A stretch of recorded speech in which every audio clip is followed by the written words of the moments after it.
ఓం శ్రీ సాయి భగవతి జ్యోతిష్యాలయం నెంబర్ 1 వశీకరణ specialist Kerala tantric గురువు గారు పవన్ నంబూదిరి గారు.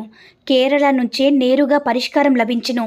స్త్రీ పురుష వశీకరణం, ప్రేమించి మోసపోవడం, భార్యాభర్తల సమస్యలు, ఎటువంటి సమస్యలైనా సరే 24 గంటల్లో పరిష్కారం లభించును.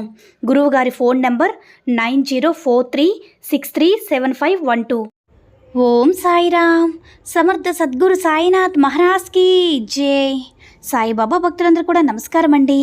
సాయినాథుని ఆశీస్సులతో అందరూ కూడా సుఖంగా, సంతోషంగా, అష్టైశ్వర్య, ఆరోగ్య, అభివృద్ధితో ఉండాలని మనస్ఫూర్తిగా కోరుకుంటూ ఈరోజు ఈ వీడియోని మొదలు పెడుతున్నాను. ఈరోజు వీడియో ఏంటంటే, ఆలోచించకు బిడ్డ, ఇప్పటికే ఆలస్యమైంది. ఈ అవకాశం పోతే మళ్ళీ ఈ జన్మలో తిరిగిరాదు. ఈ సందేశం వినేలోపు గుడ్ న్యూస్ వింటావు అని మన బాబాగారు అయితే ఈరోజు మనకి చాలా అద్భుతమైనటువంటి సందేశంతో అయితే మన ముందుకు వచ్చారండి. మరి మన బాబాగారు ఈరోజు మనకి ఎలాంటి సందేశం అందించాలి అనుకుంటున్నారో ఆయన మాటల ద్వారానే విందాము. ఆయన మాటలు వినే ముందుగా ఈ వీడియో కనుక నచ్చినట్లయితే మరికొంతమంది బాబా భక్తులకు రీచ్ చేయేలా షేర్ చేసి లైక్ చేయండి. అలాగే మన ఛానల్ని ఎవరైనా మొదటిసారిగా చూస్తున్నట్లయితే తప్పకుండా సబ్స్క్రైబ్ చేసుకుని మాకు కొంచెం సపోర్ట్ చేయండి. మరి మన బాబాగారి సందేశం ఏంటంటే, బిడ్డ, ఎందుకమ్మా నా దగ్గరికి రావడానికి ఇంత ఆలస్యమైంది? నన్ను మర్చిపోయావు కదా? నీ నుదుటి రాత మార్చడం లేదని ప్రతిసారి నన్ను నిందిస్తూ ఉన్నావు కదా బిడ్డ. నువ్వు నన్ను నిందించినందుకు నాకు ఏ బాధ లేదు, కానీ ఒక్క విషయంలో మాత్రమే నీ గురించి తలుచుకుంటే చాలా బాధగా అనిపిస్తుందమ్మా. నా బిడ్డ నాతో మాట్లాడడమే మానేసింది. నా బిడ్డ తనకు అడిగిన కోరికలను తీర్చడం లేదని నా మీద అలకను చూపిస్తుంది. నా బిడ్డ నాతో మనస్ఫూర్తిగా మాట్లాడి ఎన్ని రోజులైంది? నా మీద నీకు చాలా కోపంగా ఉంది కదమ్మా. బాబా, నా కష్టాలన్నీ కూడా నీకు చెప్పాను, ఎంతో కన్నీటిని రాల్చాను, కానీ నా బ్రతుకు ఇటు ఇంట్లో విలువలేదు, బయట విలువలేదు. కనీసం మిమ్మల్ని నమ్ముకునేందుకు మీ దగ్గర కూడా నాకు విలువ అనేదే లేకుండా పోయింది బాబా. నేను కూడా మీకు అలుసుగా కనిపిస్తున్నాను కదా తండ్రి. అందరూ నన్ను ఇలా చిన్నచూపు చూస్తున్నారు, మీరు కూడా నన్ను చిన్నచూపు చూస్తున్నారు తండ్రి. ఇక నేను మీతో మాట్లాడను.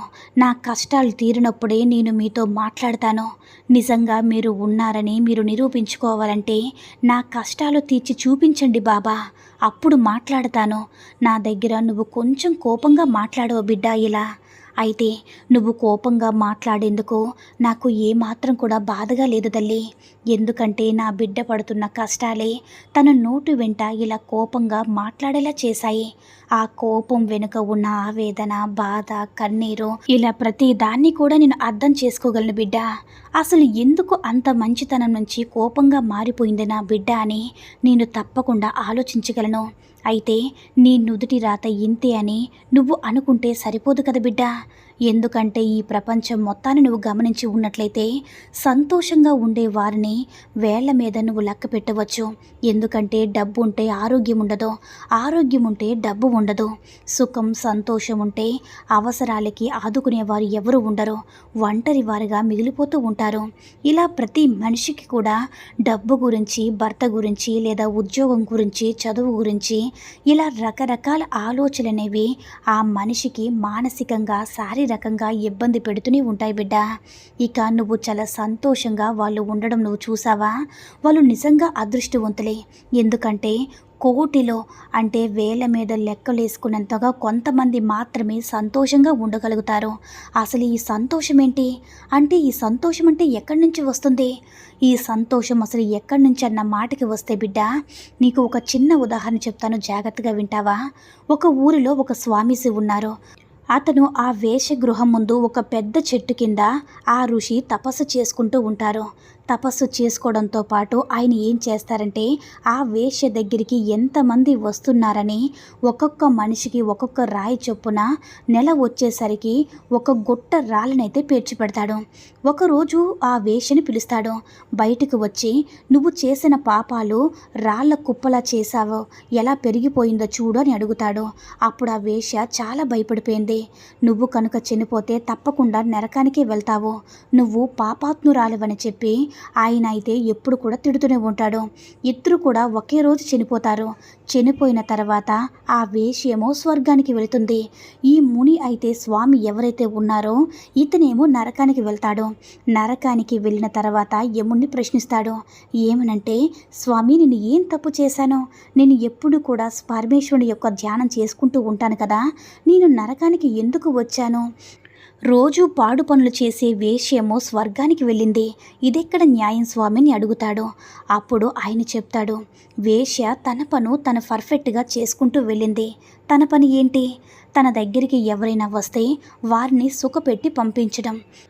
ఆమె పని ఆమె చేసుకుంటూ వెళ్ళింది. కానీ నువ్వు మాత్రం మనసు నిలకడ చేసుకొని ధ్యానంలో కూర్చొని పరమేశ్వరుణ్ణి కదా నువ్వు ధ్యానించాల్సింది. కానీ ఎప్పుడు కూడా ఆ వేశ్య ఇంటి ముందే కూర్చొని ఆవిడ దగ్గరికి ఎవరెవరు వస్తున్నారు, ఎంతమంది వస్తున్నారని రాళ్ళు కూడబెట్టుకుంటూ కూర్చున్నావు. ఇక ఎప్పుడు కూడా ఆమెను తిట్టుకుంటూ నువ్వు చేశావు. అందుకే నువ్వు నరకానికి వెళ్ళావు, ఆమె స్వర్గానికి వెళ్ళిందని యముడు ఆ ఋషికి చెప్తాడు. అప్పుడు ఆ ఋషి చాలా సిగ్గుపడతాడు. బిడ్డ, ఇదే కదా బిడ్డ నీకు జరుగుతుంది. ఈ రోజుల్లో ఎవరి పనులు ఎవరు చేసుకుంటున్నారు చెప్పు? ఎవ్వరు కూడా వారు ఇట్లా వీరు ఇట్లా అని చెప్పుకుంటూ ఒకరిని ఒకరు అంటే ఒకరి మీద ఒకరు చాడీలు చెప్పుకుంటూ బ్రతుకుతూ ఉన్న సమాజంలో ఉన్నావు బిడ్డ. నీ యొక్క కష్టాల గురించి కన్నీటి గురించి ఎవరు ఆలోచిస్తారు చెప్పు? ఎవరు బాధపడతారు చెప్పు? నువ్వు కన్నీటి కార్చిన రోజు ఫలానా వాళ్ళు కన్నీరు కార్చారు, వాళ్ళ మొగుడు కొట్టాడంట అని చెప్పుకొని వారికి ఒకరోజు నువ్వు ఒక టైం పాస్ పదంలాగా ఉపయోగపడతావు. అవునా కాదా బిడ్డ?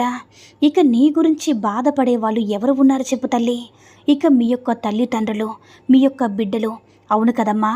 అయితే వాళ్ళకి టైం పాస్గా మారుస్తూ నీ బిడ్డలకి నీ తల్లిదండ్రులకి ఎంతో బాధగా నిలుస్తూ నువ్వు సాధించేదేంటి అని నేను నీకు ప్రశ్నిస్తాను బిడ్డ. ఎందుకు బాబా ఇలా చెప్తున్నారు? అసలు మీరు ఏం చెప్పాలనుకుంటున్నారు? దాని గురించి నాకు పూర్తిగా వివరించి చెప్పండి అని నువ్వు నన్ను ప్రశ్నిస్తున్నావు కదా బిడ్డ. అయితే దాని గురించే మాట్లాడుతున్నాను. ఇప్పుడు జాగ్రత్తగా వినమ్మా. సుఖమైన, సంతోషమైన, బాధైన, కష్టమైన, మానసిక వేదనైనా అన్నీ కూడా నీ మనసులోనే పుడతాయని గుర్తుంచుకోమ్మా. నువ్వు నీ పనిని ఉదయం లేచిన దగ్గర నుంచి ఏది ఎప్పుడు చేయాలో అలా కరెక్ట్గా చేసుకుంటూ వెళ్తున్నావు. కానీ నిన్ను నీ కుటుంబాన్ని అంటే నీ కుటుంబానికి నీకు 2 బిడ్డలనిచ్చి నీకంటూ ఒక గృహాన్ని ఏర్పరిచి చాలా కష్టం చేస్తూ నీ భర్తను మాత్రం తన సేద తీర్చుకోవడానికి ఇంటికి వచ్చినప్పుడు నానా రకాల మాటలతోని ఆ భర్తని హింసిస్తూ ఉన్నావు. అయ్యో అదేంటి బాబా, తను తప్పు చేస్తుంటేనే కదా నేను చెప్తున్నాను. ఇంకా అందులో నా తప్పు ఏముంది? నాకంటూ కొన్ని భయాలు ఉన్నాయి బాబా. ఆ భయాలు మరి నాకు ఎలా తీరుతాయి? తను ఎలా మారుతాడో? ఇదంతా తను మారాలని చేస్తున్నాను కదా అని నువ్వు నాతో చెప్పవచ్చు బిడ్డ. అయితే బిడ్డ, నీ యొక్క బిడ్డలు ఉన్నారు కదా, నీ బిడ్డల నుంచే నువ్వు అన్నీ కూడా నేర్చుకోవచ్చు. అదెలా అని నువ్వు అనుకుంటున్నావా? నువ్వు నీ బిడ్డని ఒక మాట తిట్టినప్పుడు తనకి నీ మీద విపరీతమైన కోపం వస్తుంది. అప్పుడు నువ్వు తిట్టిన ప్రతిసారి కూడా అమ్మ నాన్న క్షమించమని చెప్పి అనడు. అవునా కదా బిడ్డ? నీ బిడ్డకు నువ్వు ప్రేమగా చెప్పు, నాన్న ఇంతవరకు కూడా ఏ పనైనా సరే కష్టపడి చేసుకోవాలి, మన ఇంటిని మనం శుభ్రంగా ఉంచుకోవాలి, మన ఇంటికి ఒంటికి చాలా మంచిదమ్మా, మనసు ప్రశాంతంగా ఉంటుందని ప్రేమగా దగ్గరగా కూర్చొని తల నిమిరి చెప్పు. తను ఖచ్చితంగా వింటాడా లేదా? అవును కదా బిడ్డ? అయితే నీ బిడ్డ స్థానంలో నీ భర్త ఉన్నారే అనుకో, అప్పుడు నీ భర్తకు నువ్వు తిడుతూ చెప్తే ఎక్కదు బిడ్డ. మరి ప్రేమగా చెప్తే తప్పకుండా మారుతాడు. నీ యొక్క మానసిక స్థితి బట్టిని నువ్వు నీ యొక్క ప్రవర్తనను బయటకు చూపిస్తూ ఉన్నావు. దాన్ని నేను తప్పుపట్టడం లేదు. కానీ అతను మారాలని నువ్వు ప్రయత్నం చేసేటప్పుడు నుదుటి రాతను నువ్వు సంతోషంగా మార్చుకోవాలి. నీ నుదుటి రాతను ఆనంద రాతలుగా నువ్వు మార్చుకోవాలి అనుకున్నప్పుడు మొదటగా నువ్వు మారాలి బిడ్డ. నువ్వు మారాలి అనుకున్నప్పుడు నీ మానసిక స్థితి ఏదైతే ఉందో దాన్ని బలంగా మార్చుకోవాలి. నీ భర్త ఎటువంటి తప్పు చేసినా సరే అతన్ని మందలించకుండా ప్రేమగా బుద్ధి చెప్పే ప్రయత్నం చేయాలి. అవునా బిడ్డ?